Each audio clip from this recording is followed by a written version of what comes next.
So in this session, we are going to discuss the second part of your sexual reproduction in flowering plants. Okay, sexual reproduction in flowering plants already now previous session alli ಓದಿದೀವಿ. The most important question from the chapter. ಈಗ ಅದರದ್ದೇ continuation ಇನ್ನೆರಡು questions ಇದೆ, ಅದನ್ನ discuss ಮಾಡೋಣ. Okay, so the first question which we are going to discuss today is explain double fertilization. Okay, so double fertilization andre ಏನು ಅಂತ discuss ಮಾಡಬೇಕು, right? So fertilisation ಗೊತ್ತಿದೆ ನಿಮಗೆ. ಫರ್ಟಿಲೈಸೇಷನ್ ಅಂದ್ರೆ ಏನು? It's a process of fusion of male and female gamete. ಹೌದಾ? It's a process of fusion of male and female gametes. Male ಮತ್ತೆ female gametes fusion ಆಗೋ ಪ್ರೋಸೆಸ್ ನ ಫರ್ಟಿಲೈಸೇಷನ್ ಅಂತ ಕರಿತೀವಿ, or it is also called ಸಿಂಗ್ಯಾಮಿ.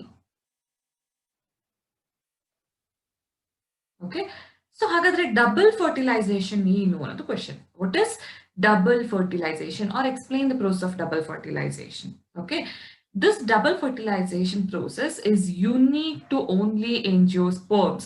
Angiosperms alli matra iruanta ಒಂದು process ಇದು. Okay, it's a unique characteristic of angiosperms. Angiosperms means flowering plants. Okay, double fertilization, as the name says, you can easily say that double fertilization means there will be two types of fertilization. Okay, there will be two types of fusion of male and female gametes. So it is known as double fertilization. I hope you already know the structure of embryo sac. Alva, last session alli nodidivi. So embryo sac ide hige. Right? So this is your chalazal end and this will be your micropylar end. So chalazal end alli there will be 3 cells known as antipodal cells. Right? In the micropylar end, there will be one cell, that is egg cell. Along with the egg cell, you will be having 2 synergids.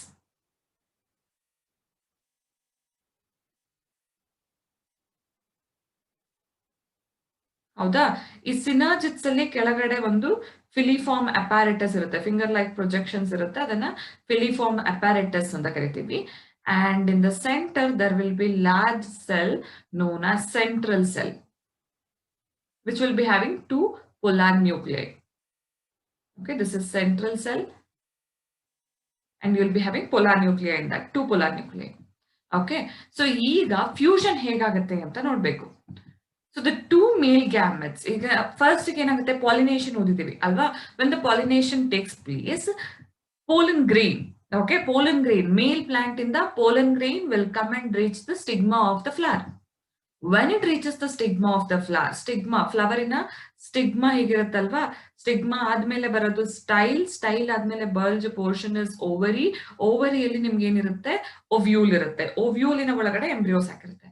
So when the pollen grain come and reaches the embryo sac, okay, when it reaches, actually first it will reaches the stigma reach ಆದ್ಮೇಲೆ ಅಲ್ಲಿ ಏನಾಗುತ್ತೆ, ಒಂದು pollen tube formation ಆಗುತ್ತೆ, that is pollen germination. Okay, pollen germination ಆದಾಗ this pollen tube will come and reaches the ovule. ಆ ovule ಹೋಗಿ ovule ಗೆ attach ಆದಾಗ pollen grains, that is pollen tube formation ಮಾಡಿರುತ್ತಲ್ಲ, ಆ pollen tube ಅಲ್ಲಿ 2 male gametes formation ಆಗುತ್ತೆ. Okay, ಆ ಮೇಲ್ ಗ್ಯಾಮೆಟ್ ಹೋಗಿ ಎಂಬ್ರಿಯೋ ಸ್ಯಾಕ್ ಅನ್ನ ರೀಚ್ ಆಗೋದು. ಸೊ ವಿಲ್ ನೌ ಸಿ, ಈಗ ಪೋಲಿನ್ ಟ್ಯೂಬ್ ಫಾರ್ಮೇಶನ್ ಆಯ್ತು, ಹೌದಾ? ಇಲ್ಲಿ ಪೋಲಿನ್ ಟ್ಯೂಬ್ ಫಾರ್ಮೇಶನ್ ಆಯ್ತು. So this will carry 2 male gametes, 2 male gametes ಅನ್ನ ಕ್ಯಾರಿ ಮಾಡುತ್ತೆ. Each pollen grain will carry 2 male gametes. Okay, so ಆ 2 ಮೇಲ್ ಗ್ಯಾಮೆಟ್ ಅಲ್ಲಿ the pollen tube will first come and reaches the micropylar end. Okay, ಯಾಕೆ micropylar end ಅಂತ ಅಂದ್ರೆ, because in the micropylar end you will be having synergids. A synergids will actually guide the male gamete to enter the embryo sac. Okay, embryo sac is a female gametophyte. So when it reaches that, one male gamete, okay, one male gamete, 2 male gamete bandide, adralli one male gamete will go and fuses with this egg cell. Okay, will go and fuses with egg cell, and that will produce zygote. Okay, so ಈಗ ಮೇಲ್ gamete is haploid. ಹೌದಾ, ಮೇಲ್ ಆಗಿರ್ಲಿ female ಆಗಿರ್ಲಿ gametes ಯಾವತ್ತು haploid. You should remember that. So there is two male gametes. Out of two male gametes, one will go and fuses with the egg cell. Okay, that will lead to the production of zygote. So male gamete to haploid, egg cell kuda haploid. Okay, so haploid single set of chromosomes irodu. So haploid fusion adre nimge zygote sigutte. Zygote is always diploid. Okay, ಹಾಗಾದ್ರೆ ಈ process ಅನ್ನು ನಾವೇನಂತ ಕರಿತೀವಿ ಗೊತ್ತಾ? We'll call it as fertilization or syngamy. That is fusion of male and female gamete. So that is called fertilization. ಇದು ಒಂಥರ fertilization ಆಯ್ತು. ಇನ್ನೊಂದು ಮೇಲ್ ಗ್ಯಾಮೆಟ್ ಇದೆ. there is another male gamete. ಹೌದಾ, ಇದು ಹೋಗಿ ಎಕ್ಸೆಲ್ ಜೊತೆ ಆಯ್ತು. ಇನ್ನೊಂದು ಮೇಲ್ ಗ್ಯಾಮೆಟ್ ಇದೆ. that male gamete also first enter the synergids, then it will go and bind with the nucleus that is present in the central cell. ಈ central cell ಅಲ್ಲಿ fertilization ಆದ ತಕ್ಷಣ, immediately after the fertilization or during the process of fertilization, these two polar nuclei will fuse. Okay, ಎರಡು polar nuclear ಇರುತ್ತಲ್ಲ, ಅವೆರಡು fuse ಆಗುತ್ತೆ.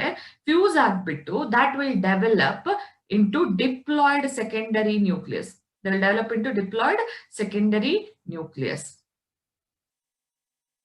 Okay, so diploid secondary nucleus ಜೊತೆ ಎರಡು ಪೋಲಾರ್ ನ್ಯೂಕ್ಲಿಯೈ ಫ್ಯೂಸ್ ಆಗುತ್ತೆ. ಎರಡು ಹ್ಯಾಪ್ಲಾಯ್ಡ್ ಇತ್ತು, ಈಗ ಅದು ಡಿಪ್ಲಾಯ್ಡ್ ಆಗಿದೆ. ಡಿಪ್ಲಾಯ್ಡ್ ಸೆಕೆಂಡರಿ ನ್ಯೂಕ್ಲಿಯಸ್ ಜೊತೆ ಫ್ಯೂಸ್ ಆಗುತ್ತೆ. Okay, so one male gamete will go and fuses with the egg cell, and the other male gamete will go and fuses with the diploid secondary nucleus that is present in the central cell. Okay, so male gamete is haploid, secondary nucleus is diploid.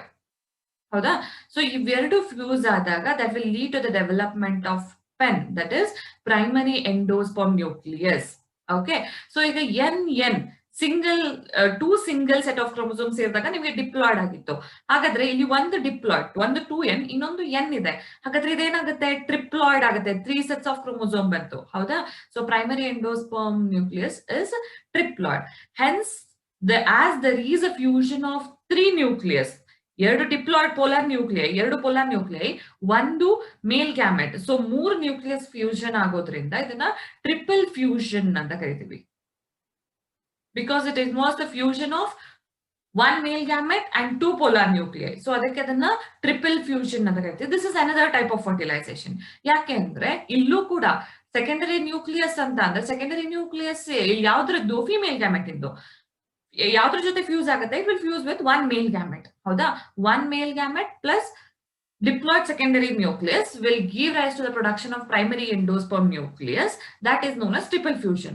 Okay, next ಏನಾಗುತ್ತೆ ಗೊತ್ತಾ? zygote ಇದ್ದಿದ್ದು embryo ಆಗಿ develop ಆಗುತ್ತೆ, and primary endosperm nucleus ಇದ್ದಿದ್ದು that will develop into endosperm.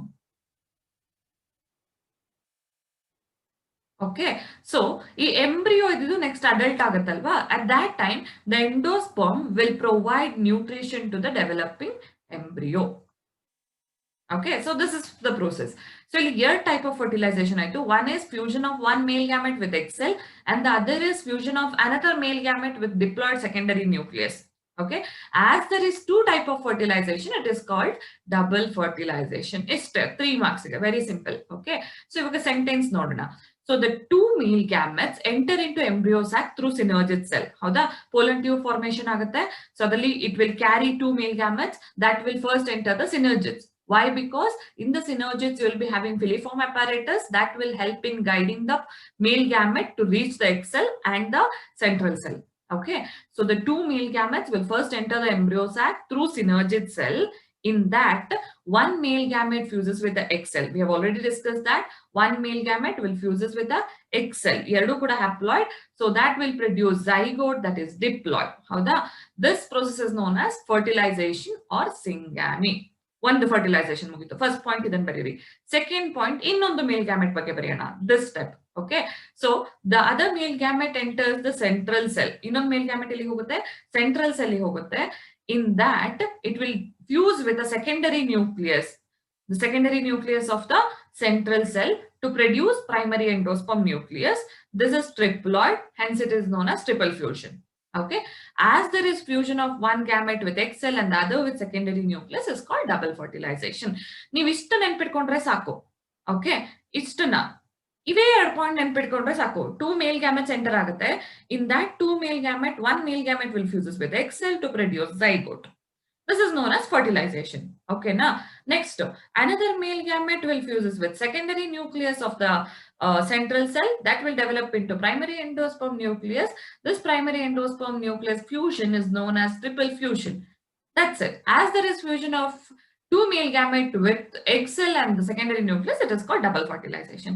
If ಎರಡೇ ಎರಡು equation ತರ ನೆನ್ಪಿಟ್ಕೊಳ್ಳಿ ಸಾಕು, you can easily write. Okay, clear with this? We'll move to the next question.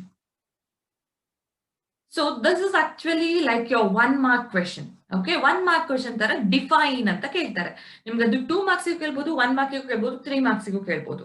Okay, so ಈ ತರ ಕ್ವೆಶನ್ಸ್ ಬಂದಾಗ ಏನಾಗುತ್ತೆ ಗೊತ್ತಾ, you will be usually asked 2 or 3 questions ಒಂದೇ ಕಡೆ ಹಾಕೊಟ್ಟಿರ್ತಾರೆ. ಡಿಫೈನ್ ಅಂತ ಕೊಟ್ಟು 3 ಟರ್ಮ್ಸ್ ಕೊಡ್ತಾರೆ, ನೀವು ಅದನ್ನ ಜಸ್ಟ್ ಡಿಫೈನ್ ಮಾಡಿದ್ರೆ ಆಯ್ತು, ಡೆಫಿನೇಷನ್ ಕೊಟ್ರೆ ಆಯ್ತು ಅಷ್ಟೇ. Okay, so first is epomixes. Okay, epomixes. What do you mean by epomixes? Okay, you have to define it. Epomixes is the development of seeds without fertilization. ನಿಮಗೆ ಗೊತ್ತಿದೆ, ನನಗೆ ಝೈಗೋಟ್ ಡೆವಲಪ್ಮೆಂಟ್ ಆಯ್ತು ಅಂತ ಅಂದೆ, ಹೌದಾ?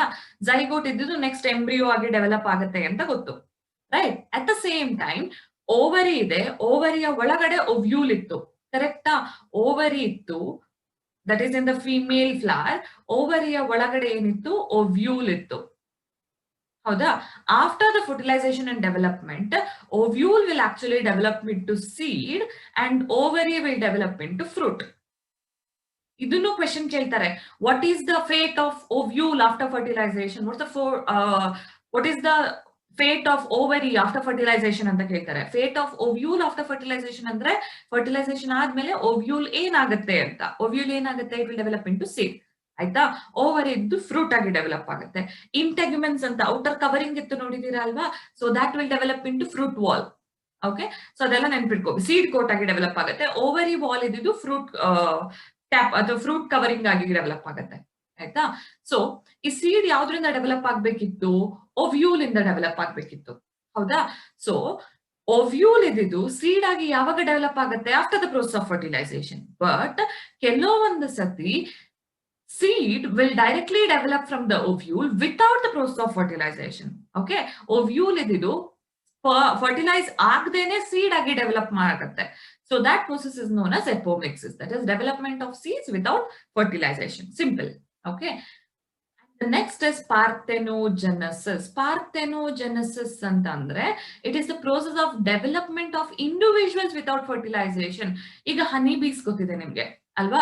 ಹನಿ ಬೀಸ್ ಅಲ್ಲಿ ಏನಾಗುತ್ತೆ? ಪ್ರೊಡ್ಯೂಸ್ ಆಗುವಂತ ಎಲ್ಲಾ males they will produce by process of parthenogenesis. ಅಂದ್ರೆ ಅನ್ಫರ್ಟಿಲೈಸ್ಡ್ ಎಗ್ ಇರುತ್ತಲ್ವಾ, ಎಗ್ ಇರುತ್ತೆ, ಎಗ್ ಸ್ಪರ್ಮ್ ಬಂದು ಫರ್ಟಿಲೈಸ್ ಮಾಡಿದ್ರೆ that will develop into fruit or it will develop into new individual, right? Zygote development ಆಗುತ್ತೆ, ಎಂಬ್ರಿಯೋ ಡೆವಲಪ್ಮೆಂಟ್ ಆಗುತ್ತೆ, ಹೊಸ individual production ಆಗುತ್ತೆ. ಆದ್ರೆ ಫರ್ಟಿಲೈಸೇಷನ್ ಆಗಿಲ್ಲ, ಮೇಲ್ ಗ್ಯಾಮೆಟ್ ಫ್ಯೂಷನ್ ಆಗಿಲ್ಲ. ಓಕೆ, ಫರ್ಟಿಲೈಸೇಷನ್ ಆಗದೇನೆ ಎಗ್ ಅಥವಾ female gamete will develop into individual, new individual ಆಗಿ ಡೆವಲಪ್ ಆಗುತ್ತೆ. ಆ ಪ್ರೋಸೆಸ್ ನ ಏನಂತ ಕರಿತೀವಿ? ಪಾರ್ಥೆನೋಜೆನೆಸಿಸ್ ಅಂತ ಕರಿತೀವಿ. Okay, parthenogenesis is the development of individuals without fertilization.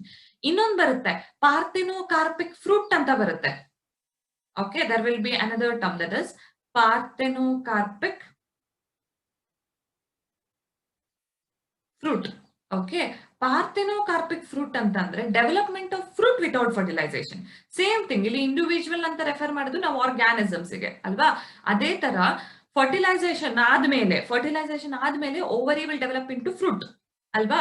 So fertilization ಆಗದೇನೆ ಎಲ್ಲಾದ್ರೂ ಓವರಿ ಡೈರೆಕ್ಟ್ ಆಗಿ ಫ್ರೂಟ್ ಆಗಿ ಡೆವಲಪ್ ಆದ್ರೆ due to some environmental factors, some hormonal factors, growth regulator factors, they will develop into fruit. Okay, ಆ ತರ ಆದ್ರೆ they are called parthenocarpic fruit. ನಾವೀಗ seedless fruits production ಮಾಡ್ತೀವಿ, seedless grape, seedless watermelons ಎಲ್ಲ production ಮಾಡ್ತೀವಲ್ಲ, that is mainly because of that. Okay, ಅಲ್ಲಿ ovule fertilize ಆಗಿಲ್ಲ ಅಂತ ಅಂದ್ರೆ ಸೀಡ್ಸ್ ಪ್ರೊಡಕ್ಷನ್ ಆಗಕ್ ಸಾಧ್ಯ ಇಲ್ಲ, ಹೌದಾ?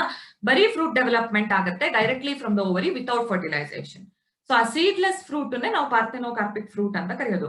ಈ growth regulators like gibberellins are widely use to develop the parthenocarpic fruit. Okay, So development of individuals without fertilization is called parthenogenesis. Development of seed without fertilization is called epomixes. Okay na? Next barodu polyembryony condition. What do you mean by polyembryony? Poly means many, embryony means many embryo. ಹೌದಾ? ಈ ಒವ್ಯೂಲ್ ಇರುತ್ತಲ್ವಾ, ಒವ್ಯೂಲಿನ ಒಳಗಡೆ embryo ಇರೋದು ಗೊತ್ತಿದೆ ಅಲ್ವಾ, ಇವಾಗಷ್ಟೇ ಓದಿದ್ವಿ. ಒವ್ಯೂಲಿನ ಒಳಗಡೆ ಎಂಬ್ರಿಯೋ ಸ್ಯಾಕ್ ಇರುತ್ತೆ. ಎಂಬ್ರಿಯೋ ಸ್ಯಾಕ್ ಅಲ್ಲಿ ಎಗ್ ಸೆಲ್ ಜೊತೆ ಯಾವಾಗ್ಲೂ ಫರ್ಟಿಲೈಸೇಷನ್ ಆದಾಗ, ಮೇಲ್ ಗ್ಯಾಮೆಟ್ ಫ್ಯೂಷನ್ ಆದಾಗ, that zygote will develop. Zygote will later develop into embryo. ಹೌದಾ?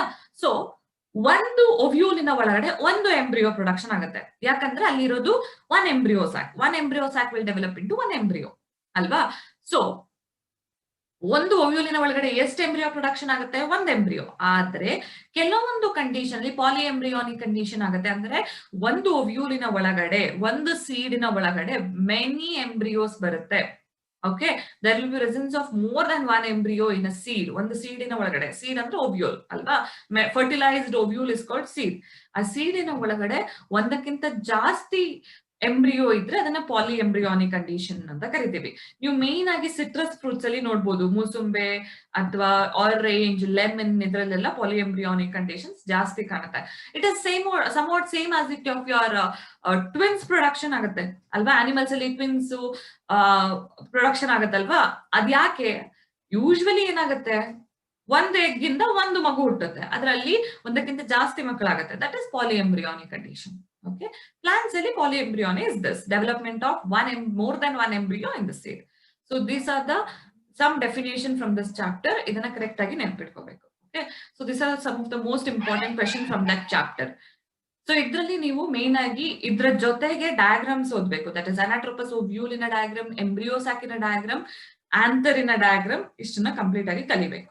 ಓಕೆನಾ? So this completes your chapter, that is sexual reproduction in flowering plants. Next we'll move to the next chapter, that is microbes in human welfare. What do you mean by microbes? Microbes antandre microbes, microorganisms, there are very little organisms which can be seen through microscope. Okay, tumba chikka iruvanta organisms, microscope alli nodakaguvanta organisms. They are hardly seen through our naked eyes. Namma bari gannalli nododakke tumba kasta. Okay, the microbes, it may be either your bacteria or fungus or virus, that may be anything. Okay, so anta small organisms na navenanta kariತೀವಿ, microbes anta kariತೀವಿ. So chapter ಹೆಸರು ಏನಿದೆ, microbes in human welfare ಅಂತ ಇದೆ. ಈಗ ನಮ್ಗೆ bacteria, virus, East ಅಂದ ತಕ್ಷಣ, ಈಗ ನಿಮ್ಗಂತೂ already ಈಗ ಕೊರೋನಾ ಸಿಚುವೇಶನ್ಸ್ ಇರೋದ್ರಿಂದ ವೈರಸ್, ಫಂಗಸ್ ಎಲ್ಲಿ ನೋಡಿದ್ರು ಇದನ್ನೇ ಕೇಳ್ತಾ ಇದ್ದೀರಾ, ಹೌದಲ್ವಾ? ಸೊ ನಿಮೋನಿಯಾ ಅಂತ, it's bacterial infection, virus, corona virus, block fungus, white fungus, ಏನೇನೋ ಬರ್ತಿದೆ. ಸೊ ಈಗ ಥಾಟ್ ಏನ್ ಬರುತ್ತೆ, ವೈರಸ್, ಬ್ಯಾಕ್ಟೀರಿಯಾ ಅಂದ ತಕ್ಷಣ oh they are harmful, they are disease causing, ಆ ತರ ತಲೆಗೆ ಬರುತ್ತೆ ಅಲ್ವಾ. ಬಟ್ ಆ ಮೈಕ್ರೋ ಆರ್ಗಾನಿಸಮ್ಸ್ ಅದಕ್ ಮಾತ್ರ ಆಗೋದಲ್ಲ, ಅದು ಮಾತ್ರ ಅದರ ರೋಲ್ ಅಲ್ಲ. They are also use for some beneficial purpose. Okay, ತುಂಬಾ ಬೆನಿಫಿಷಿಯರಿ ಆಸ್ಪೆಕ್ಟ್ಸ್ ಕೂಡ ಆರ್ಗಾನಿಸಮ್ಸ್ ಗೆ ಇದೆ. ಸೊ ಅದ್ಯಾವುದು ಏನು ಅಂತ ಓದಿದ್ರೆ that is in the particular chapter. Okay, that is microbes in human welfare. This is actually one of the easiest chapter. Okay, easy chapter and ನೀವು expect ಮಾಡಿರೋ ಕ್ವೆಶನ್ಸ್ ಬರೋ ಅಂತ ಚಾಪ್ಟರ್. ಇಲ್ಲಿ ಯಾವುದೇ ತರ ತಿರುಗಿಸಿ ಮುರುಗಿಸಿ ಕ್ವೆಶನ್ಸ್ ಕೇಳಲ್ಲ. Okay, there will be direct questions from this chapter. 6 to 8 marks questions ಬರುತ್ತೆ. 5 marks ಅಲ್ಲಿ questions ಬಂದ್ರೆ it is very easy, diagram ಬರುತ್ತೆ and you can easily score with this. Okay, ಸ್ವಲ್ಪ ಕೆಲವೊಂದು ನೇಮ್ ಗಳನ್ನ ನೆನ್ಪಿಟ್ಕೊಂಡ್ರೆ ಸಾಕು, ಮತ್ತೆ ಏನೂ ಇಲ್ಲ. Fine, so will move to that. So the first question from this chapter, the most important question, the most commonly asked 5-mark question, ನಿಮ್ಗೆ already ಗೊತ್ತಿದೆ. Last 2 units, last part D ಅಲ್ಲಿ ಬರುವಂತ ಲಾಸ್ಟ್ 2 ಮೈನ್ ಹೆಡಿಂಗ್ಸ್ ಏನ್ ಬರುತ್ತೋ that is 5 marks question. ಅದರಲ್ಲಿ ಒಂದು question microbes in human welfare ಇಂದ ಬರುತ್ತೆ. ಆಯ್ತಾ? ಬಂದ್ರೆ ಅದರಲ್ಲಿ ಮೋಸ್ಟ್ ಕಾಮನ್ ಆಗಿ ಬರೋ question, explain the sewage treatment or explain the process of sewage treatment. Or you can also be asked, explain the role of microbes. Explain the role of microbes in sewage treatment. Role of microbes in sewage treatment. Okay, ಇದು ನೆನ್ಪಿಟ್ಕೊಳ್ಳಿ. Or explain the process of biological treatment ಅಂತ ಕೇಳ್ತಾರೆ in sewage treatment.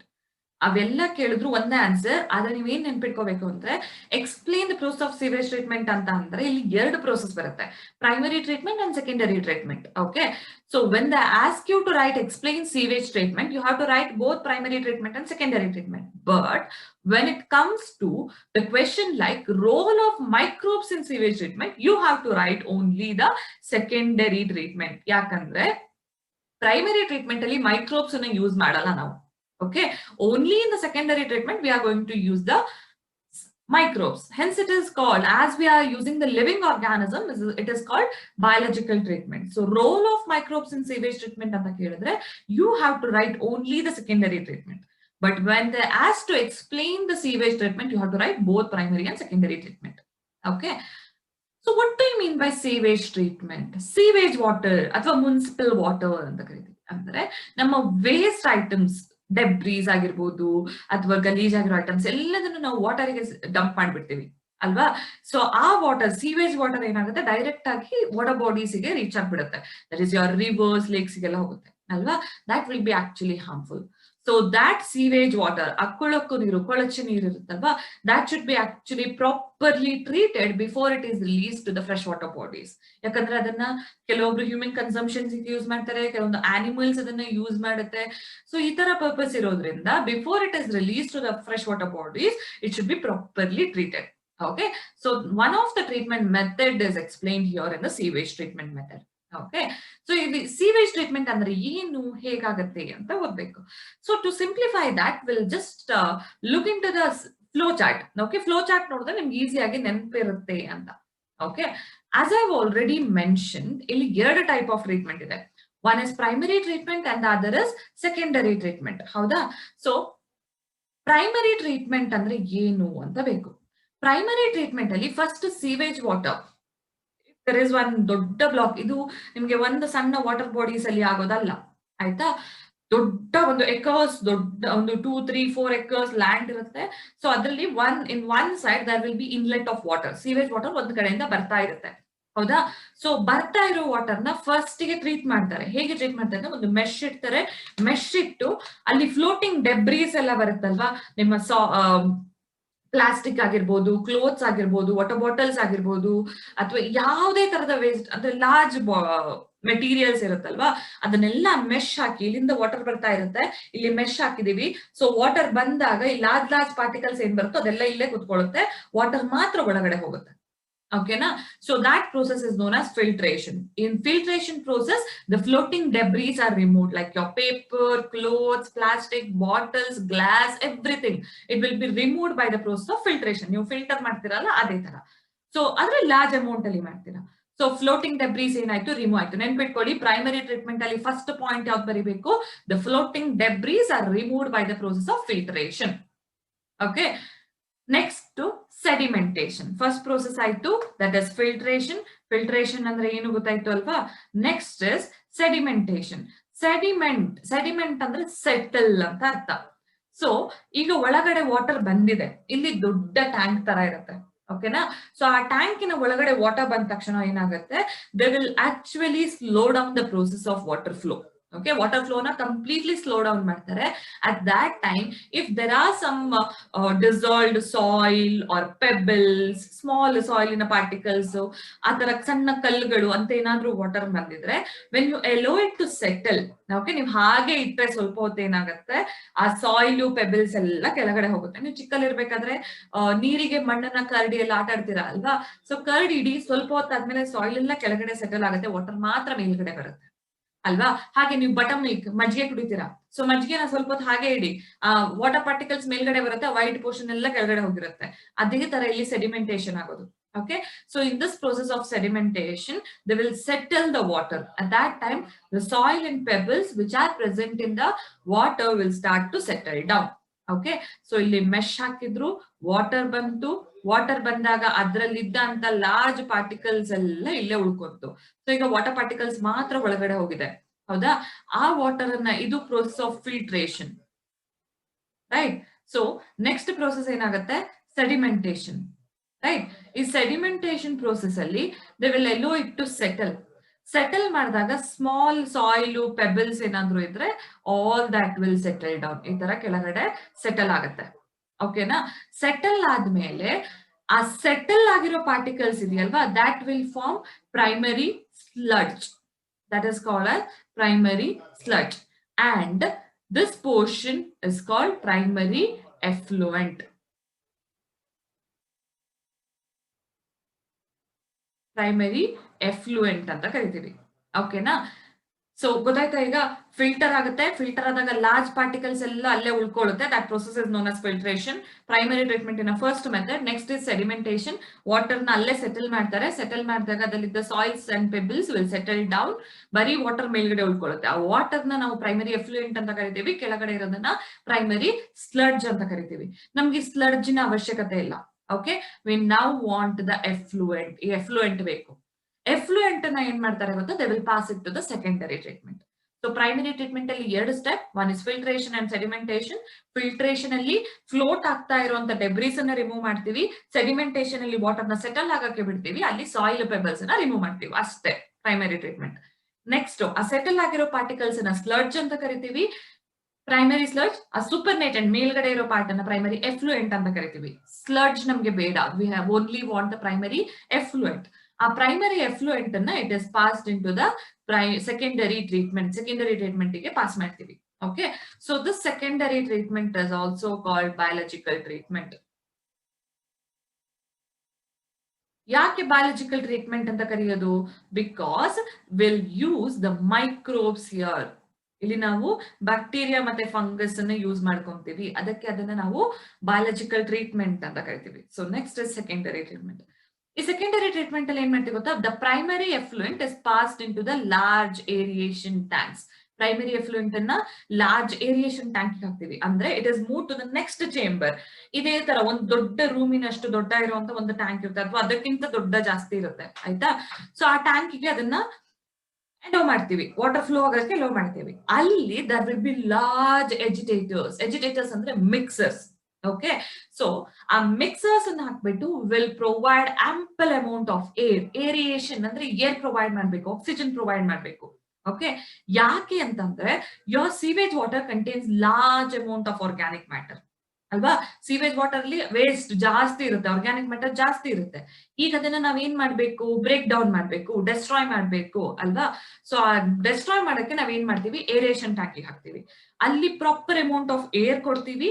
And the water is continuously mixing. ಯಾಕಂದ್ರೆ ಎಲ್ಲಾ ಕಡೆನೂ water mix ಆಗ್ಬೇಕು clean ಆಗಿ. And there the microbes will start to grow. ಯಾವ microbes? That is anaerobic bacteria and fungi. Okay, ಆ anaerobic bacteria and fungi ಏನ್ ಮಾಡುತ್ತೆ? That will produce ಫ್ಲೋಕ್ಸ್.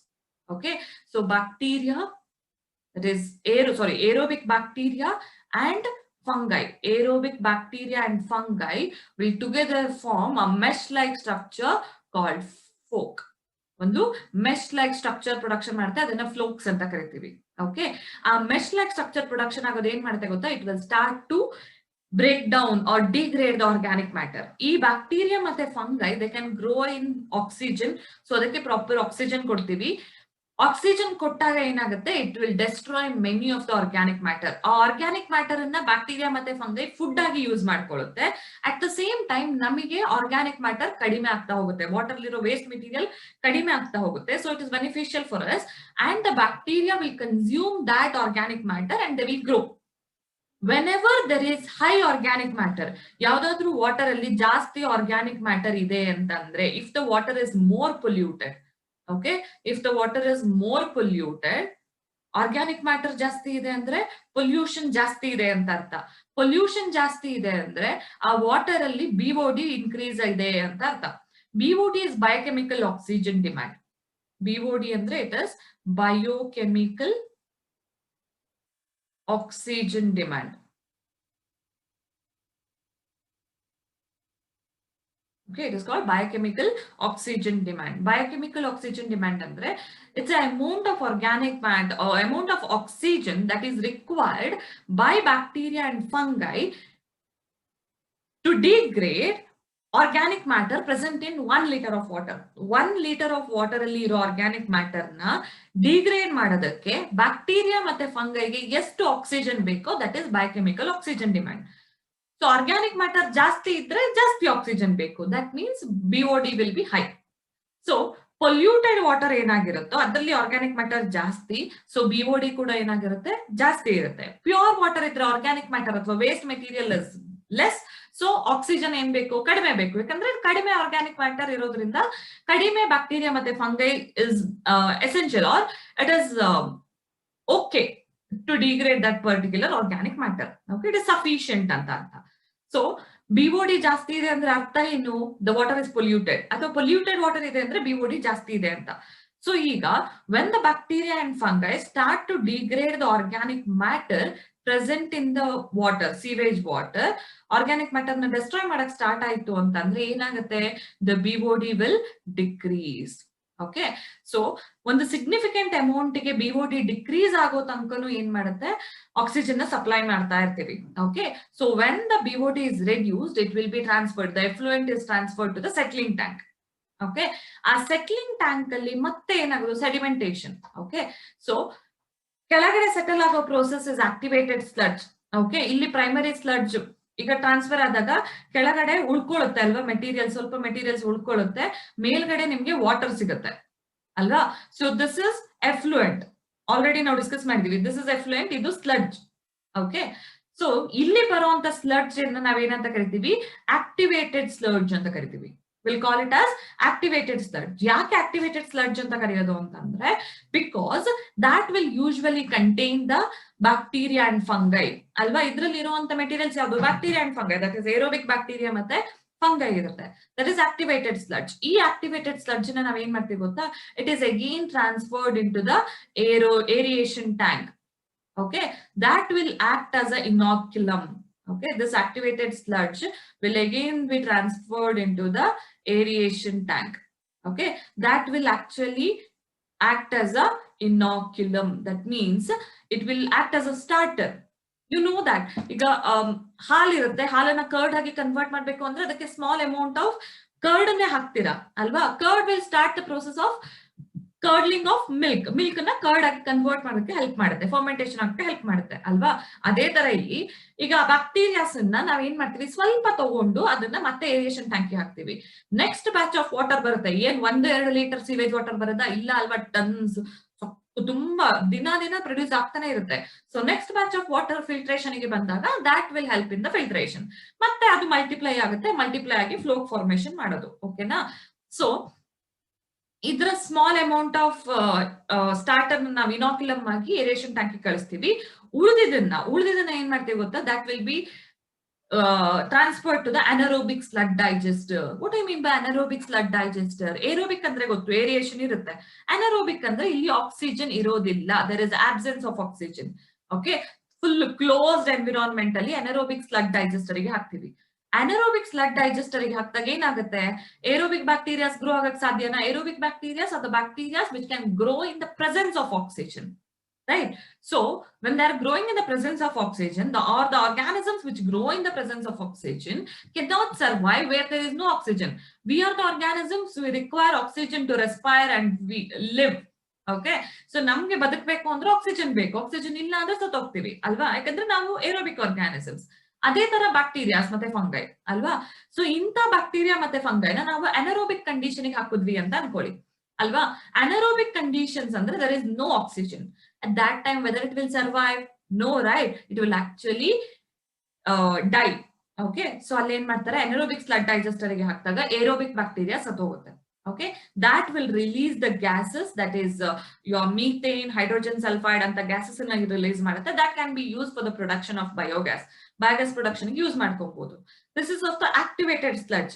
ಆದ್ರೆ ಎಫ್ಲುಯೆಂಟ್ ಸಿಕ್ಕಿತ್ತು, ಮೇಲ್ಗಡೆ ವಾಟರ್ ಸಿಕ್ಕಿತ್ತು ಅಲ್ವಾ, ಇದರಲ್ಲಿ ಈ ಎಫ್ಲುಯೆಂಟ್ ಏನ್ ಮಾಡೋದು, it is directly released in to the water bodies, rivers ಗೆ ಡೈರೆಕ್ಟ್ ಆಗಿ ಹಾಕ್ತಾರೆ. ಓಕೆನಾ.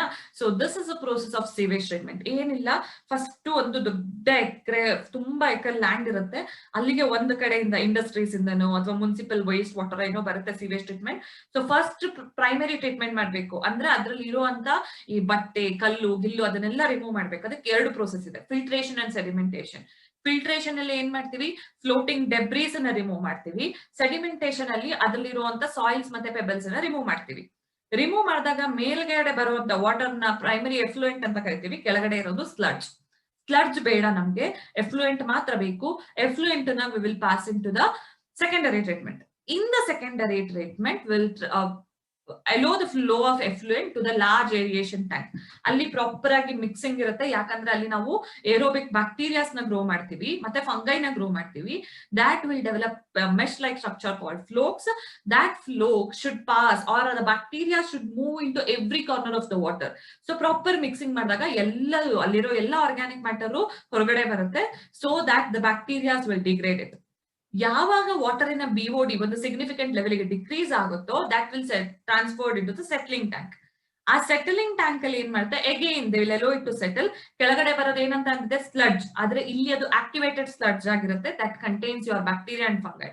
ಆ ಬ್ಯಾಕ್ಟೀರಿಯಾ ಅಂಡ್ ಫಂಗೈನ ಸ್ವಲ್ಪ ತಗೊಂಡ್ಬಿಟ್ಟು ಏನ್ ಮಾಡ್ತೀವಿ, ಸ್ಟಾರ್ಟರ್ ಆಗಿ ಯೂಸ್ ಮಾಡ್ಕೊಂತೀವಿ, ಇನ್ನೊಂದು ಮತ್ತೆ ಏರಿಯೇಷನ್ ಟ್ಯಾಂಕ್ ಹಾಕ್ತಿವಿ. ಆದ್ರೆ ಉಳಿದಿರೋ ಅಂತದನ್ನ ನಾವು ಡೈಜೆಸ್ಟ್ ಮಾಡ್ಬೇಕು. ಡೈಜೆಸ್ಟ್ ಮಾಡೋದಕ್ಕೆ ಅನರೋಬಿಕ್ ಸ್ಲಡ್ ಡೈಜೆಸ್ಟರ್ ಗೆ ಹಾಕ್ತಿವಿ.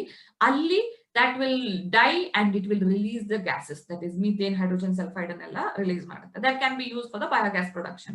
ಹಾಗಾದ್ರೆ ಎಫ್ಲುಯೆಂಟ್ ಮೇಲ್ಗಡೆ ಬಂದಿರೋ ನೀರ್ ಪಾರ್ಟ್ ಏನ್ ಮಾಡ್ಬೇಕು, ನೀರನ್ನ ಡೈರೆಕ್ಟ್ ಆಗಿ ವಾಟರ್ ಬಾಡೀಸ್ ಗೆ ಟ್ರೀಟ್ ಆಗಿದೆ ಅಲ್ವಾ, ಅದ್ರಲ್ಲಿರೋ ಆರ್ಗ್ಯಾನಿಕ್ ಮ್ಯಾಟರ್ ಎಲ್ಲ ಸತ್ತೋಗಿದೆ, ರೈಟ್. ಅಲ್ಲಿ ಬ್ಯಾಕ್ಟೀರಿಯಾಸ್ ಅನ್ನ ಸ್ಲಡ್ ಡೈಜೆಸ್ಟರ್ ಅಲ್ಲಿ ನಾವು ಅದನ್ನ ಡಿಗ್ರೇಡ್ ಮಾಡ್ತೀವಿ. ಸೊ ನಮ್ಗೆ ಉಳಿದಿರೋದು ಯಾವುದು, ನೀರನ್ನ ಡೈರೆಕ್ಟ್ ಆಗಿ ರಿಲೀಸ್ ಮಾಡ್ತೀವಿ ವಾಟರ್ ಬಾಡೀಸ್ ಗೆ. This is the process of sewage treatment. Okay, so next we'll just go through it once. okay, so primary treatment ಅಂದ್ರೆ ಎರಡು ಪಾಯಿಂಟ್ ಬರಿಬೇಕು ಅಂತಂದ್ರೆ ಯಾವ್ದದು, one is filtration and the other is sedimentation. ಹೌದಾ, filtration is the removal of physical particles such as debris, ಅದರಲ್ಲಿರುವಂತ cloth, plastic ಅದೆಲ್ಲ ಏನಿರುತ್ತೋ floating debris ಅನ್ನ ರಿಮೂವ್ ಮಾಡೋದು. ಅಥವಾ ನೀವು ರಿಮೂವಲ್ ಆಫ್ ಫ್ಲೋಟಿಂಗ್ ಡೆಬ್ರೀಸ್ ಅಂತ ಬರೆದ್ರು ಸಾಕು. ಓಕೆನಾ. Next, soils and pebbles are removed by sedimentation method. ಇಷ್ಟೇ. Okay, floating debris are removed by the process of filtration. next to soils and pebbles are removed by sedimentation method. okay, ನೀವು ಇಲ್ಲಿ ಹೀಗೆ ಬರಿಬಹುದು, removal of floating debris ಅಂತ ಬರೆದ್ರು ಸಾಕು. removal of floating debris. okay, removal of floating debris using filtration method and soils and pebbles are removed by sedimentation method. ಇಷ್ಟೇ. okay, ಆ settled ಆಗಿರೋ particles ನ ನಾವೇನಂತ ಕರಿತೀವಿ, will call it as primary sludge. the settled solids are called primary sludge and the supernatant is called effluent. that effluent is moved to the secondary treatment. Secondary treatment ಅಲ್ಲಿ ಏನಾಗುತ್ತೆ, the primary effluent ಅಂದ್ರೆ ಗೊತ್ತಿದೆ, effluent is move to large aeration tanks. It will be transfer to the large aeration tank where it is continuously agitated ಅಂದ್ರೆ mixed to increase the oxygen level. okay, they'll provide the proper amount of oxygen to reduce the BOD. okay, it will reduce the BOD. so this form of growth of aerobic microbes, that is bacteria and fungi or bacteria along with the fungal filaments, they will form a mesh like structure called as floc. okay, so bacteria ಮತ್ತೆ fungi ಸೇರ್ಬಿಟ್ಟು bacteria and fungi ಇವೆರಡು ಸೇರಿ ನಿಮ್ಗೆ ಏನಾಗುತ್ತೆ, ಒಂದು mesh like structure production ಮಾಡುತ್ತೆ, that is floc. next, the sewage water with reduced BOD, when the BOD is reduced to significant amount, it is moved into the settling tank where the floc will settle to form a activated sludge. okay, ಕೆಳಗಡೆ settle ಆಗೋದು ಫ್ಲೋಕ್ಸ್, ಅದನ್ನ ನಾವೇನಂತ ಕರಿತೀವಿ, activated sludge ಅಂತ ಕರಿತೀವಿ. and the effluent is released into the water bodies. effluent is released into the water bodies. next, a part of activated sludge ಏನ್ ಮಾಡ್ಬೇಕು ಇದನ್ನ, we have to again transfer into the aeration tank. ಏನಾಗಿ, as inoculum. okay, ನೆನ್ಪಿಟ್ಕೊಳ್ಳಿ ಇದನ್ನ. next, the sludge is pumped into the anaerobic sludge digester. sludge ನ ಯಾವ್ದಕ್ಕೆ ಹಾಕ್ತಿವಿ, anaerobic sludge digester ಗೆ ಹಾಕ್ತಿವಿ. there the microbes and fungi are broken down. okay, so that will release the gases like your methane, hydrogen sulfide, carbon dioxide, etc. as biogas. They can be used as biogas. ಇಷ್ಟೇ ಬರಿಬಹುದಲ್ವಾ. it is very easy and very very very very important question for your examination. ನೆನ್ಪಿಟ್ಕೊಳ್ಳಿ. okay, we'll move to the next question then. so write the function. okay, so ಈ question ಏನ್ ಬರುತ್ತೆ ಅಂದ್ರೆ, there are some chemicals which can be used in various factors. okay, that is extracted from microorganisms like your bacteria or fungi.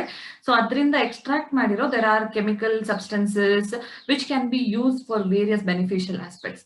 So ಅಂತ ಒಂದು chemical name ಕೊಡ್ತಾರೆ and you have to write the function of it, or they will give the name of the chemical and they may ask you to write from which organism that is extracted, or they may give you the name of the organism and they may ask you to write the function of the chemical which is extracted from it, or they may ask you to write the name of the chemical that is extracted from it. Okay, these are the possible questions.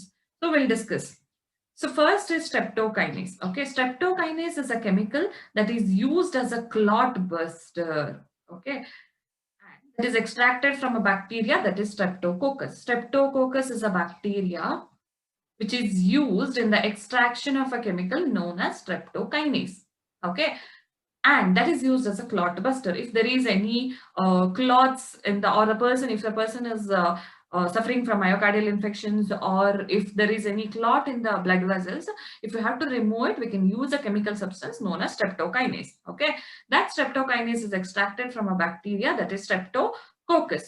And while writing the name of the organism, that is scientific name of the organism, you have to follow the binomial nomenclature. That means the genus name, the first letter of the genus name should be in the capital and all the others should be in small letter, and you should have to underline it. Okay, so you may get the question like, write the function of streptokinase. What you have to write? You have to write it is used as a clot buster.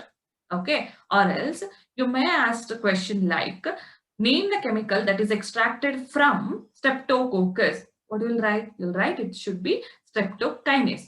Okay, or they can also ask, write the function of the chemical that is extracted from streptococcus bacteria.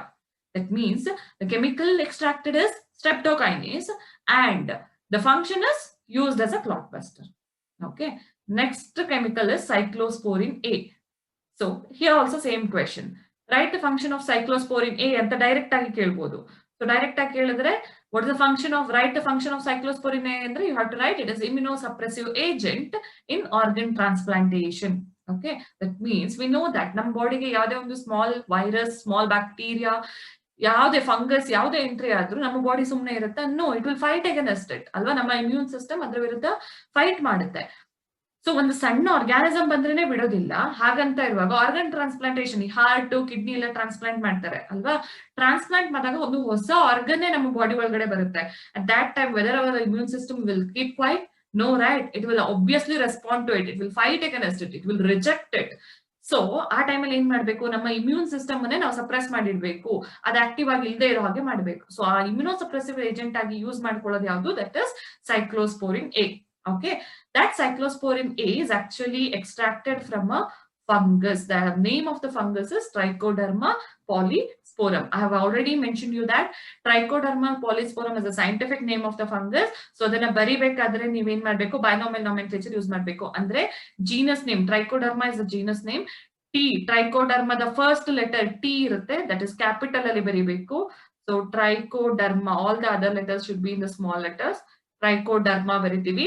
Next species name polysporum, P small ಅಲ್ಲಿ ಬರಿಬೇಕು, and polysporum ಬರ್ದಾದ್ಮೇಲೆ ಏನ್ ಮಾಡ್ಬೇಕು? You have to underline it separately. Genus name ಮತ್ತೆ species name ಅನ್ನ separate ಆಗಿ underline ಮಾಡ್ಬೇಕು. This is the rules followed in the binomial nomenclature. ಓಕೆನಾ? ಇಲ್ಲಿ ನಾನು ಅಂಡರ್ಲೈನ್ ಮಾಡಿಲ್ಲ, ಯಾಕೆ ಅಂದ್ರೆ ಇದು typed.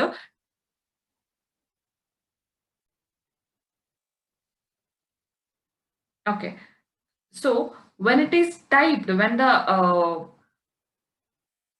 organism's name, that is binomial nomenclature, when you follow the binomial nomenclature and when you type the name of any particular organism, you have to just type it in italics. Okay, ಬರಿಬೇಕಾದ್ರೆ ಮಾತ್ರ ಅದನ್ನ ಏನ್ ಮಾಡ್ಬೇಕು? You have to underline it properly. ಇಲ್ಲ ಅಂದ್ರೆ type ಮಾಡಿದಾಗ italics ಅಲ್ಲಿ ಬರಬೇಕು. So ನೀವು ಎಕ್ಸಾಮ್ ಅಲ್ಲಿ ಬರೆಯೋದು, ಸೊ ಹಾಗಾಗಿ ಇದನ್ನ ಸೆಪರೇಟ್ ಆಗಿ ಅಂಡರ್ಲೈನ್ ಮಾಡ್ಬೇಕು. ಓಕೆನಾ? Next function is, or the next organism which we are going to, chemical which we are going to study is regarding the statin. Okay, so statin is another, just wait a second. Okay, statin is another chemical that is used as a blood cholesterol lowering agent. Okay, so why we call it as a blood cholesterol lowering agent? That means if any person is suffering from high cholesterol, high triglycerides level, ಅದನ್ನ ನಾವು ಏನ್ ಮಾಡ್ಬೇಕು, decrease ಮಾಡಬೇಕು. So decrease to reduce that lower cholesterol level, we can use a substance that is statin. So the function of statin is it is used as blood cholesterol lowering agent. So it is also extracted from a fungus that is Monascus purpureus. Okay, so Monascus purpureus binomial nomenclature na follow ಮಾಡಿ name ಬರೆದ್ರೆ ಆಯ್ತು ಅಷ್ಟೇ. And remember, ನೀವು underline ಮಾಡಿಲ್ಲ ಅಥವಾ first letter capital ಅಲ್ಲಿ ಬರ್ದಿಲ್ಲ ಆತರ ಎಲ್ಲ ಆದ್ರೆ, ಅಥವಾ ಟ್ರೈಕೋಡರ್ಮಾ ಪಾಲಿಸ್ಪೋರಮ್ ಎರಡು ಒಟ್ಟೊಟ್ಟೆ ಬರೆದ್ರೆ ನಿಮ್ಗೆ ಮಾರ್ಕ್ಸ್ ಸಿಗೋದಿಲ್ಲ. ಪ್ರಾಪರ್ ಆಗಿ ಬರೆದ್ರೆ ಮಾತ್ರ ಮಾರ್ಕ್ಸ್ ಸಿಗೋದು. Okay, you have said it in many times, but don't forget it. Okay, so ಇಲ್ಲಿ ನಿಮ್ಗೆ ಆರ್ಗ್ಯಾನಿಸಮ್ ಯಾವ್ದು ಅಂತ ಕೇಳಿದ್ರು ಗೊತ್ತಿರಬೇಕು, ಯಾವ ಆರ್ಗ್ಯಾನಿಸಮ್ ಅಂತ ಎಕ್ಸ್ಟ್ರಾಕ್ಟ್ ಮಾಡಿದೀವಿ ಅಂತ, ಯಾವ ಕೆಮಿಕಲ್ ಅಂತಾನು ಗೊತ್ತಿರಬೇಕು, ಅಂಡ್ ಫಂಕ್ಷನ್. ಓಕೆ, ಇವು ಮೂರಲ್ಲಿ ಯಾವ ತರ ಬೇಕಾದ್ರೂ ಕ್ವಶನ್ ಕೇಳ್ಬೋದು. ಇದು 1 ಮಾರ್ಕಿಗೂ ಬರ್ಬೋದು, 2 ಮಾರ್ಕಿಗೂ ಬರ್ಬೋದು, 3 ಮಾರ್ಕಿಗೂ ಬರ್ಬೋದು. ಓಕೆನಾ, clear? So the next question is, explain the role of microbes as biofertilizers. So microbes biofertilizers ಆಗಿ ಹೇಗೆ ಯೂಸ್ ಮಾಡ್ಕೋಬಹುದು ಅಂತ ಕೇಳಿದ್ದಾರೆ. ಫರ್ಟಿಲೈಸರ್ಸ್ ಅಂದ್ರೆ ಏನು? That will enrich the nutrient quality of the soil. ಹೌದಾ, ಯಾವ್ದಾದ್ರೂ ಸಾಯಿಲಿನ ನ್ಯೂಟ್ರಿಯೆಂಟ್ ಕ್ವಾಲಿಟಿನ ಎನ್ರಿಚ್ ಮಾಡುವಂತ ಸಬ್ಸ್ಟೆನ್ಸ್ ಫರ್ಟಿಲೈಸರ್ಸ್ ಅಂತ ಕರಿತೀವಿ. ಬಯೋಫರ್ಟಿಲೈಸರ್ಸ್ ಅಂದ್ರೆ living organisms. Okay, the living organisms which is used as a fertilizers. ಯಾವ್ದಾದ್ರು ಲಿವಿಂಗ್ ಆರ್ಗ್ಯಾನಿಸಮ್ಸ್, ಯಾವ್ದಾದ್ರು ಬ್ಯಾಕ್ಟೀರಿಯನೋ ಫಂಗಸ್ ಯಾವ್ದನ್ನಾದ್ರೂ ಫರ್ಟಿಲೈಸರ್ ಆಗಿ ಯೂಸ್ ಮಾಡಿದ್ರೆ that is biofertilizers. Okay, so microbes, micro organisms ಅನ್ನ ಬಯೋಫರ್ಟಿಲೈಸರ್ಸ್ ಆಗಿ ಹೇಗೆ ಯೂಸ್ ಮಾಡ್ತಾರೆ, ಯಾವ್ದಾವ್ದನ್ನ ಯೂಸ್ ಮಾಡ್ತಾರೆ ಅನ್ನೋದು ಕ್ವೆಶನ್. ಸೊ ಯಾವ ಆರ್ಗ್ಯಾನಿಸಮ್ಸ್ ಅನ್ನ ಯೂಸ್ ಮಾಡ್ಕೊಬಹುದು? ಮೇನ್ ಆಗಿ you can use bacteria as a biofertiliser, or you can use fungus as a biofertilizer, or you can also use cyanobacteria or blue-green algae as a biofertilizer. Okay, ಯಾವ್ದು ಹೇಗೆ use ಮಾಡ್ಕೊಬಹುದು ಅಂತ ನೋಡೋಣ. So the first is bacteria. ಹೌದಾ, so ಬ್ಯಾಕ್ಟೀರಿಯಾದಲ್ಲಿ 2 types ಬರುತ್ತೆ. One is symbiotic bacteria and the other is free living bacteria. Okay, symbiotic bacteria andre bacteria which lives in association with the other organisms and is used as a fertilizer. Andre ಒಂದು plant in a root in a ಜೊತೆ fix ಆಗಿರುತ್ತೆ. Okay, ಅದರ ಜೊತೆನೆ ಅದು ಬದುಕ್ತಾ ಇರುತ್ತೆ and it will also used as a fertilizer. Free living ಅಂದ್ರೆ soil ಅಲ್ಲಿ ಬ್ಯಾಕ್ಟೀರಿಯಾ ಫ್ರೀ ಆಗಿರುತ್ತೆ, ಬಟ್ ಅದು ಪ್ಲಾಂಟ್ ಗೆ ಫರ್ಟಿಲೈಸರ್ಸ್ ನ ಕೊಡೋದಕ್ಕೆ ಹೆಲ್ಪ್ ಮಾಡುತ್ತೆ, ನ್ಯೂಟ್ರಿಯೆಂಟ್ ಅನ್ನ ಕೊಡೋದಕ್ಕೆ ಹೆಲ್ಪ್ ಮಾಡುತ್ತೆ. ಆಯ್ತಾ? So the symbiotic association, first bacteria which is used as biofertilizer is Rhizobium. It is a symbiotic bacteria which lives in the roots of higher plants, that is leguminous plants in the roots. Leguminous plants ಅಂದ್ರೆ legume producing plants ಅಂತ. ನಿಮ್ಮ beans, peas ಎಲ್ಲ ಬರುತ್ತಲ್ವಾ ಅದು. ಆಯ್ತಾ? Legume ಅಂತಂದ್ರೆ ಈ ತರ ಪಾಡ್ ಬರುತ್ತಲ್ಲ, ಪಾಡ್ ಬರುತ್ತೆ, ನೀವು ಬೀನ್ಸ್ ಅಲ್ಲೆಲ್ಲ ನೋಡಿರ್ಬೋದು, ಹೀಗೆ ಪಾಡ್ ಇರುತ್ತೆ, ಒಳಗಡೆ ಸೀಡ್ ಇರುತ್ತಲ್ಲ, ದಟ್ ಇಸ್ ಲೆಗ್ಯೂಮ್. ಆಯ್ತಾ? ಅಂತ ಪ್ಲಾಂಟ್ಸ್ ಇನ ರೂಟಿನ ಜೊತೆ there will be association of Rhizobium bacteria. ಈ ರೈಸೋಬಿಯಂ ಬ್ಯಾಕ್ಟೀರಿಯಾ ಆ ರೂಟ್ಸ್ ಇನ ಜೊತೆ, ಆ ಬ್ಯಾಕ್ಟೀರಿಯಾ ಏನ್ ಮಾಡುತ್ತೆ, ಪ್ಲಾಂಟಿನ ರೂಟಿನ ಜೊತೆ ಅಸೋಸಿಯೇಷನ್ ಆಗಿ ರೂಟ್ ನಾಡ್ಯೂಲ್ ಫಾರ್ಮೇಶನ್ ಮಾಡುತ್ತೆ. And later it will help in the fixation of nitrogen. ನಮ್ಗೆ ಗೊತ್ತಿದೆ ಅಟ್ಮಾಸ್ಫಿಯರಿಕ್ ನೈಟ್ರೋಜನ್ N2 ಫಾರ್ಮ್ ಅಲ್ಲಿ ಇರುತ್ತೆ. ಆ ಫಾರ್ಮ್ ಅಲ್ಲಿ ಪ್ಲಾಂಟ್ ನೈಟ್ರೋಜನ್ ನ ತಗೊಳಕ್ ಆಗೋದಿಲ್ಲ. It should be converted into nitrite or nitrate. ಆ ಫಾರ್ಮಿಗೆ ಕನ್ವರ್ಟ್ ಮಾಡೋದಕ್ಕೆ ಹೆಲ್ಪ್ ಮಾಡೋದು ಯಾವುದು? That is rhizobium bacteria. ಆಯ್ತಾ? ಸೊ ಆ ತರ ಅದು ನೈಟ್ರೋಜನ್ ಅನ್ನ ಫಿಕ್ಸ್ ಮಾಡಕ್ ಹೆಲ್ಪ್ ಮಾಡುತ್ತೆ. ಅದೇ ತರ ಇನ್ನೊಂದು ಟೈಪ್ ಇದೆ, that is free living type ಅಲ್ವಾ. ಸೊ ಫ್ರೀ ಲಿವಿಂಗ್ ಬ್ಯಾಕ್ಟೀರಿಯಾಕ್ಕೆ you can give the example of Azospirillum and Azotobacter. Okay, Azospirillum and Azotobacter, these are free living bacteria which helps in the fixation of nitrogen. ಇದು ಕೂಡ atmospheric nitrogen ನ fix ಮಾಡಕ್ಕೆ help ಮಾಡುತ್ತೆ, ಆದ್ರೆ soil ಅಲ್ಲಿ free ಆಗಿರುತ್ತೆ, free ಆಗಿ ಇಟ್ಕೊಂಡೆ it will help in the fixation. Rhizobium bacteria ಏನ್ ಮಾಡುತ್ತೆ, ರೂಟಿನ ಜೊತೆನೆ ಇರುತ್ತೆ, ಜೊತೆನೆ ಇದ್ದು ನೈಟ್ರೋಜನ್ ಫಿಕ್ಸೇಷನ್ ಮಾಡಕ್ಕೆ ಹೆಲ್ಪ್ ಮಾಡುತ್ತೆ. ಆಯ್ತಾ? This is the role of bacteria as biofertilizer. Next fungus. Fungus ಅನ್ನ ಕೇಳಿದ್ರೆ, ಸೊ ಫಂಗಸ್ ಮೈಕೋರೈಸಾ ಫಾರ್ಮೇಶನ್ ಮಾಡಕ್ಕೆ ಹೆಲ್ಪ್ ಮಾಡುತ್ತೆ. ಅಂದ್ರೆ ಇಲ್ಲಿ ಲೆಗ್ಯುಮಿನಸ್ ಪ್ಲಾಂಟ್ಸ್ ಇನ ರೂಟಿನ ಜೊತೆ ರೈಸೋಬಿಯಂ ಇತ್ತಲ್ವಾ, in the same way a fungus will form association with the roots of higher plants. ಈ ಹೈಯರ್ ಪ್ಲಾಂಟ್ಸ್ ಇರುತ್ತಲ್ವಾ, ಈಗ ನಿಮ್ಮ ದೊಡ್ಡ ದೊಡ್ಡ ಟ್ರೀಸ್ ಅಥವಾ ಜಿಮ್ನೋಸ್ಪರ್ಮ್ಸ್ ಅಂತದ್ರಲ್ಲೆಲ್ಲ fungus, there is a fungus known as Glomus. Okay, ಆ ಗ್ಲೋಮಸ್ ಫಂಗಸ್ ಏನ್ ಮಾಡುತ್ತೆ, ಹೈಯರ್ ಪ್ಲಾಂಟ್ಸ್ ಇನ ರೂಟಿನ ಜೊತೆ ಇದ್ಕೊಂಡು that will form a structure known as mycorrhiza. Okay, so fungal association with the roots of higher plants is called mycorrhiza. So that will help in the absorption of phosphorus. Soil alliro phosphorus na absorb ಮಾಡೋದಕ್ಕೆ help ಮಾಡುತ್ತೆ. ಇಲ್ಲಿ ಎರಡೂ ಕೂಡ association ಆದಾಗ ಏನಾಗುತ್ತೆ ಗೊತ್ತಾ, bacteria ಮತ್ತೆ fungus symbiotic association ಅಂತ ತೋರಿಸ್ತಾ ಇದೀವಲ್ವಾ. ಸೊ ರೂಟ್ಗೆ ಅಥವಾ ಪ್ಲಾಂಟ್ಗೆ ಏನ್ ಸಿಗ್ತಾ ಇದೆ, ನೈಟ್ರೋಜನ್ ಮತ್ತೆ ಫಾಸ್ಫರಸ್ ಸಿಗ್ತಾ ಇದೆ. ಹಾಗೆ ಬ್ಯಾಕ್ಟೀರಿಯಾಕ್ಕೆ ಮತ್ತೆ ಫಂಗಸ್ಗೆ ಶೆಲ್ಟರ್ ಸಿಗುತ್ತೆ, ಫುಡ್ ಸಿಗುತ್ತೆ. ಓಕೆನಾ. Next blue green algae. Blue green algae ಅವ್ರದ್ದು ಸೈನೋಬ್ಯಾಕ್ಟೀರಿಯಾ ಸಚ್ ಆಸ್ ಅನಾಬೆನಾ ಅಥವಾ Nostoc, Oscillatoria, these are also used as nitrogen fixing organisms. ಇದು ಕೂಡ ನೈಟ್ರೋಜನ್ ಫಿಕ್ಸಿಂಗ್ ಮಾಡಕ್ಕೆ ಹೆಲ್ಪ್ ಮಾಡುತ್ತೆ. At the same time it will increases the fertility of the ಸಾಯಿಲಿನ ಫರ್ಟಿಲಿಟಿನ increase ಮಾಡೋದಕ್ಕೆ help ಮಾಡುತ್ತೆ. This is the role of micro organisms as biofertilizers. ಓಕೆನಾ. ಸೊ ನಿಮ್ಗೆ ಮಧ್ಯದಲ್ಲಿ 2 marks ಗೆ ಬೇಕಾದ್ರೆ explain the role of fungus as biofertilisers ಅಂತ ಕೇಳ್ತಾರೆ. ಅವಾಗ ಏನ್ ಬರೀಬೇಕು, ಫಂಗಸ್ ಅಲ್ಲಿ ಯಾವುದು. So it will form a symbiotic association with roots of higher plants and produce mycorrhiza. Example ಯಾವುದು, ಗ್ಲೋಮಸ್. ಆಯ್ತಾ. ಅಥವಾ name the fungus that is used or that is present in the mycorrhizal association ಅಂತ ಕೇಳ್ತಾರೆ. ಯಾವ್ದು ಬರೀತೀರಾ, Glomus. Okay. So this is regarding the microbes as biofertilizers. It's a question. ಇದ್ರ ಜೊತೆ ನೀವು ಬಯೋಗ್ಯಾಸ್ ಪ್ಲಾಂಟ್ ಒಂದು ಬರುತ್ತೆ, ಅದರ ಡಯಾಗ್ರಾಮ್ ಕಲಿಬೇಕು. ಓಕೆನಾ. So this is regarding the main questions from the chapter, that is microbes and human welfare. Thank you.